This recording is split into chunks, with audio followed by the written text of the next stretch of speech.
And welcome back, guys and gals. So, in the previous lecture, we left off with me explaining everything we see inside the user interface. But now you're probably wondering, how do we actually start moving around in 3D space? So, well, guess what? This is what this video is all about. As you can see, I've closed up everything that we had open in the previous lesson, and I reset my perspective so that we are at the default view that the perspective view will be at for you as well. So to move around in Maya, if you normally just left click, you get what is referred to as a marquee selection. So whatever is inside this box would select objects within the scene. But if I now hold down Alt and left click and then move my mouse, I'm doing what is referred to as orbiting. I'm orbiting around the center point of the world. We can always change the center point based on selected objects or groups of objects, but for now, just get used to the idea of holding down Alt, left clicking and moving your mouse, and you see you can go underneath the grid or back on top of the grid and all that good stuff. So I can do this, and if you ever get lost in where you are, you can just go A, and Maya brings out everything, and A means bring everything all back into focus. And if you have something specific selected and want to look at that, then you press K, but I have nothing to select, so pressing F doesn't do anything. So what I normally do is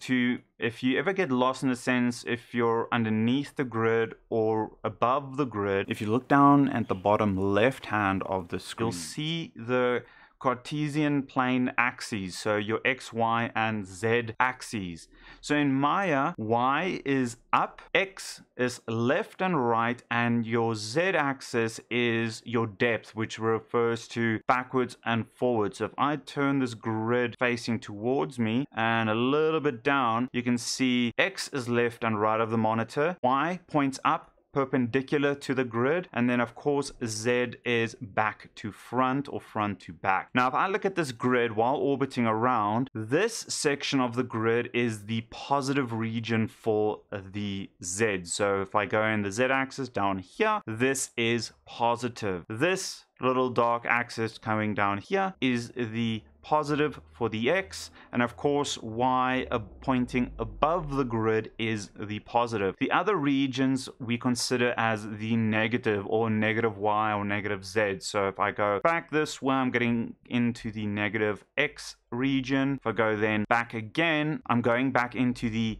negative X and Z axis, but I'm still, from this view, it looks like my mouse is still above the grid, so my mouse is still positive Y. But I can now do this, and if it goes below the grid, this is the negative Y region. So now that you've got a hang of orbiting around and getting all dizzy with just spinning around for fun, if I hold down Alt and middle mouse click, yes, your scrolling wheel is a click button. Most of you might have not known this. So holding down Alt and middle mouse clicking, I am doing what is referred to as panning. So I pan left and right. So this refers to moving the camera physically left and right of an object. So imagine the camera on a track and boom, I'm going left and right. So now I can pan with Alt middle mouse click and orbit with Alt left click. So pan, Alt middle, and then Alt left, orbit. And then last but not least, we get what is referred to as dollying, which refers to moving the physical camera closer or further away from an object. And we do this by holding down Alt and right clicking. It looks like a zoom, but this is not a zoom. This is dollying the camera. This is physically moving the camera backwards and forwards in 3D space. So I can orbit around, pan a little bit, dolly closer, orbit around, pan, and dolly closer. So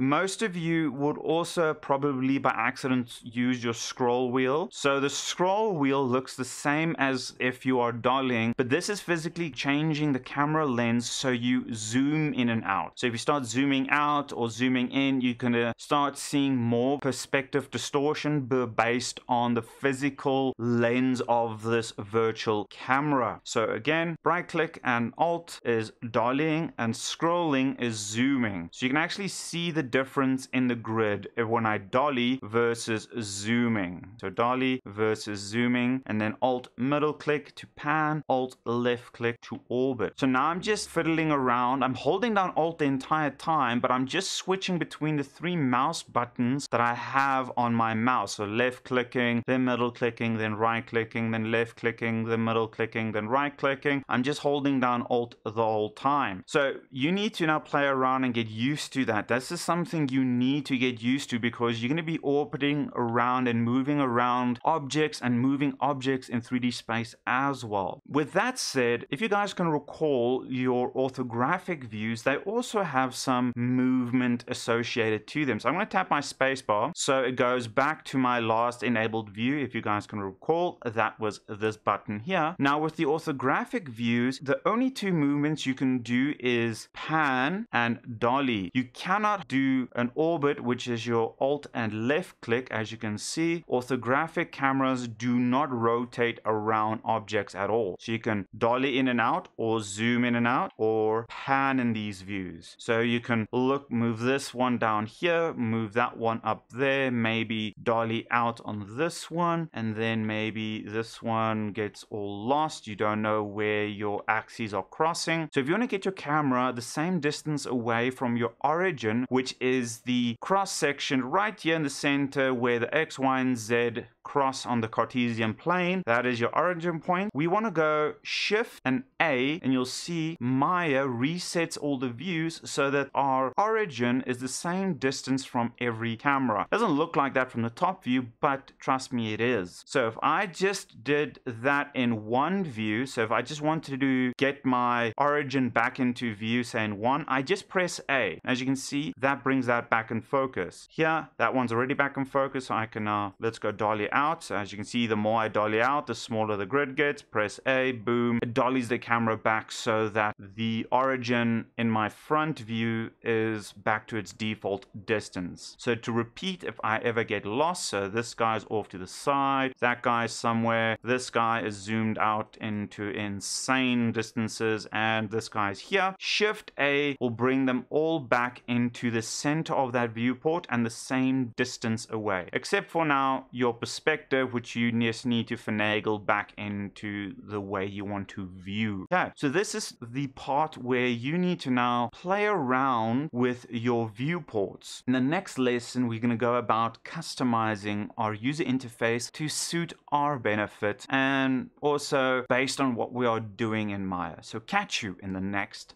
lesson.